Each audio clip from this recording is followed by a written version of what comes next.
बिस्मिल्लाहिर्रहमानिर्रहीम, अस्सलाम वालेकुम रहमतुल्लाहि व बरकातुहू। नाज़रीन, उम्मीद करता हूँ आप सब खैरियत से होंगे और आपकी ज़िंदगी बहुत अच्छी गुजरी होगी। आज है 16 अगस्त 2020। आज की 7 बड़ी खबरें लेकर आपकी खिदमत में हाजिर हूँ और एक ऐसी खबर है मेरे पास जो कि पूरा पाकिस्तान सुनने के लिए बेकरार था। ये ऐसी एक खबर है जो कि पाकिस्तान की हिस्ट्री में अभी तक ये काम नहीं हुआ था, लेकिन इमरान खान साहब ने कर दिखाया। इमरान खान साहब ने क्या किया, क्या खबर है, खबरों की तफसीलात क्या है, इस वीडियो में आपसे डिस्कस करने से पहले, आगे बढ़ने से पहले, अगर आप इस चैनल के ऊपर नए, ये वीडियो अगर आपको अच्छी लगती है तो इस वीडियो को लाइक करने के साथ साथ चैनल सब्सक्राइब कर दीजिएगा, साथ लगे नोटिफिकेशन बेल आइकन बटन भी दबा दीजिएगा ताकि जो आने वाले वीडियोस हैं आप उनको मिस ना कर सकें। सबसे पहले जो मेरे पास खबर है आपके लिए वो है मौलाना फजलुर रहमान से रिलेटेड।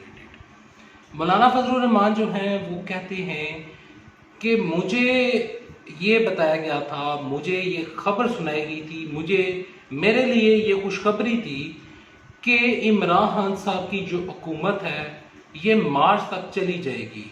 कहते हैं कि जिन्होंने इमरान खान साहब को लगाया था, यानी कि उनका इशारा यहाँ पर इस्टेब्लिशमेंट की तरफ था, वो कहते हैं कि इस्टेब्लिशमेंट ने ये खबर दी थी, यानी कि उन लोगों ने खबर दी थी कि इमरान खान साहब चले जाएंगे, इमरान खान साहब के पास टाइम थोड़ा है। एक तरफ तो उनका जो इशारा था वो इस्टेब्लिशमेंट की तरफ था और दूसरी तरफ उनका इशारा चौधरी शुजात हुसैन की तरफ था और चौधरी परवेज इलाही की तरफ था, क्योंकि मौलाना फजलुर रहमान ने कहा था कि चौधरी परवेज इलाही और चौधरी शुजात जो हैं उन्होंने उनसे वादा किया था कि इमरान खान साहब की जो हुकूमत जो है वो मार्च तक चली जाएगी और इसी के ऊपर सुहेल वड़ैच ने भी कालम लिखे थे, लेकिन इमरान खान साहब की हुकूमत नहीं गई और ना ही जाने लगी है, क्योंकि इमरान खान साहब जो हैं वो वोट की ताकत से आए थे।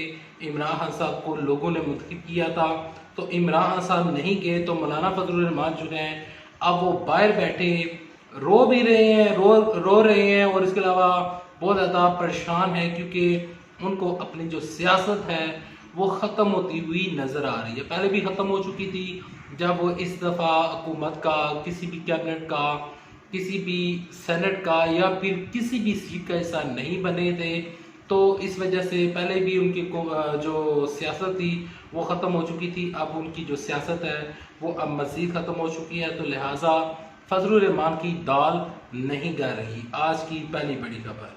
आज की दूसरी बड़ी खबर है वो है आसफ अली जरदारी से रिलेटेड, पीटीआई से रिलेटेड, एमक्यूएम से रिलेटेड और ये जो जितनी भी जमातें हैं जो कि कराची में इस टाइम काम कर रही हैं और कराची के लिए जितने भी कराची के एमएनएज हैं, एमपीएज हैं, जो वहाँ पर लोग हैं, तो जो वहाँ पर काम कर रहे हैं, तो हो ये रहा था कि लोगों को अच्छा था कि और लोग ये समझ रहे थे, जिस तरह मीडिया रिपोर्ट आ रही थी कि कराची में कोई गवर्नर राज लगने जा रहा है या फिर कुछ और होने जा रहा है, लेकिन अब जो बड़ी और ब्रेकिंग न्यूज़ जो कि आज की दूसरी बड़ी खबर है उसमें ये खबर चल कर आई है कि कराची में एमक्यूएम, पीटीआई और पीपल्स पार्टी, इन तीन जमातों में बाकायदा तौर पर रजामंदी हो गई है और इन तीनों जमातों में ने आपस में मुफाहमती पॉलिसी के ऊपर अमल दरामद करते हुए इन्होंने सिर्फ और सिर्फ कराची की फलाह बहबूद के लिए और कराची के जितने भी लोग हैं उनके लिए इन्होंने अब आपस में इत्तेहाद कर लिया है।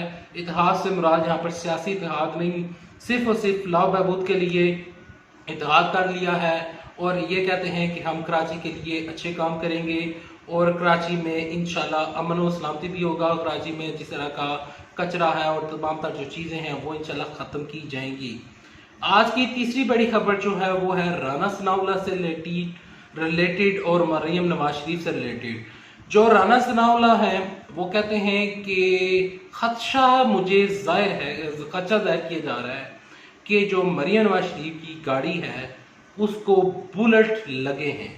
एक नहीं, पहले जो खबरें आ रही थी, जो पहले राना सनाउल्लाह का बयान आ रहा था कि जो मरियम नवाज शरीफ हैं उनकी जो गाड़ी है उनको एक बुलेट फायर किया गया, लेकिन अब उनका एक मजीद नया बयान हमारे सामने आ गया और वो नया बयान ये है कि वो कहते हैं कि बहुत ज़्यादा बुलेट फायर किए गए, लेकिन यहाँ पर हैरत की बात है कि अगर बुलेट खुदा न हादसा फायर किए जा रहे थे तो मरियम नवाज शरीफ का उस टाइम कैमरा भी ऑन था, मोबाइल भी उनके पास ऑन था, और जो उनका पहला वीडियो मैसेज जो उनकी तरफ से रिकॉर्ड किया गया था, तो वो जो मैसेज हमारे सामने चल कर आया था और जो वीडियो हमने देखी थी, वहाँ पर जो मरियम नवाज शरीफ साहिबा हैं वो ये कह रही थी कि मेरी गाड़ी को पत्थर लगे हैं और पत्थर की वजह से बुलेट प्रूफ गाड़ी टूटी है। जबकि जो लोग गाड़ियों के एक्सपर्ट हैं, जो कि बुलेट प्रूफ गाड़ियों के एक्सपर्ट हैं, जो कि गाड़ियों के शोबे में महारत रखते हैं, वो ये कहते हैं कि ना पत्थर से ना गोली से बुलेट प्रूफ गाड़ी का शीशा हरगिज नहीं टूट सकता।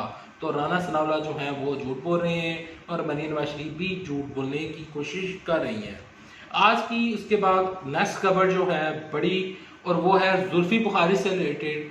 जुल्फी बुखारी साहब का एक बयान सामने आया है। जुल्फी बुखारी कहते हैं कि आज से बाद ये होगा कि जो बुजुर्ग होते हैं हमारे, जो कि बड़े लोग होते हैं, उम्र में बड़े होते हैं, अक्सर आपने देखा होगा कि वो बैंकों के बाहर लंबी लंबी कतारें लगाकर घंटों खड़े रहते हैं और जो उनकी पेंशन लेने के लिए। तो जुल्फी बुखारी कहते हैं कि 1 सितंबर से जो भी लोग बुजुर्ग हैं उनको उनकी पेंशन जो है वो उनके घर पहुंचा दी जाएगी। इसके बाद उनको किसी सूरत में किसी तौर पर बाहर नहीं जाना पड़ेगा, तो उनकी जो पेंशन है वो अब उनके घर तक पहुंचा दी जाएगी। आज की इसके बाद नेक्स्ट बड़ी खबर है वो है मुराद सईद से रिलेटेड। मुराद सईद जो हैं वो ये कहते हैं कि सी पैक जो मंसूबा है वो पाकिस्तान की तरक्की और फलाह बहबूद के लिए अच्छा काम करेगा और ये पाकिस्तान के आने वाला जो मुस्तकबिल है उसके लिए एक बड़ा मंसूबा है। और हम सी पैक को पाया तकमील पहुँचाने के लिए दिन और रात काम कर रहे हैं। तो जो सी पैक का मंसूबा है इंशाल्लाह बहुत जल्द कंप्लीट होगा। और आज की सबसे बड़ी खबर, जिस खबर को पूरा पाकिस्तान सुनने के लिए बेकरार था, आइए चलते हैं अब वो खबर आपके साथ शेयर करते हैं। और जब खबर शेयर करके वापस लौटूंगा तो आपसे इजाज़त चाहूँगा, लिहाजा अब चलते हैं बड़ी खबर की तरफ और बताते हैं कि आपको कि वो खबर क्या थी और वो कौन सी ऐसी खबर थी जो कि पिछले जब से पाकिस्तान बना तब से ये काम नहीं हुआ था। तो चलते हैं खबर की तरफ। डॉलर की बजाय रुपए में अदायगी, बिजली कीमत 14 रुपये यूनिट IPP से मुआहदा तय। हुकूमत और तवानाई पैदा करने वाली निजी कंपनियों IPPs के दरमियान गुज़श्ता दिनों मुआहदा तय पाया था, जिसके बाद वज़ीर-ए-आज़म इमरान खान ने कौम को मुबारकबाद पेश करते हुए कहा था कि अब मुल्क में तवानाई पैदा करने में आने वाली लागत में कमी वाक़या होगी।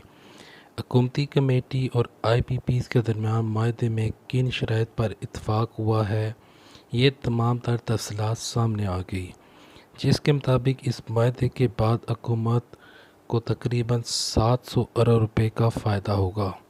तफ़सीलात के मुताबिक IPPs पहले से वाजिबुल अदा 104 अरब रुपए भी हुकूमत को वापस करने पर रज़ामंद हो गए हैं। इस पैसे की वसूली हुकूमत नेपरा के ज़रिए करेगी। इसके साथ साथ आवाज़ से पैदा होने वाली बिजली का टैरिफ 25 रुपये फ़ी यूनिट की बजाय 14 रुपये फ़ी यूनिट रखे जाने पर इत्तफ़ाक़ किया गया है। डॉलर को रुपए में मुंतकिल करने के लिए डॉलर की कीमत भी मुस्तकिल फ़िक्स रहेगी, जो कि 148 रुपये रखी गई है। डॉलर में सरमायाकारी करने वाली कंपनियों को डॉलर में ही मुनाफा मिलेगा।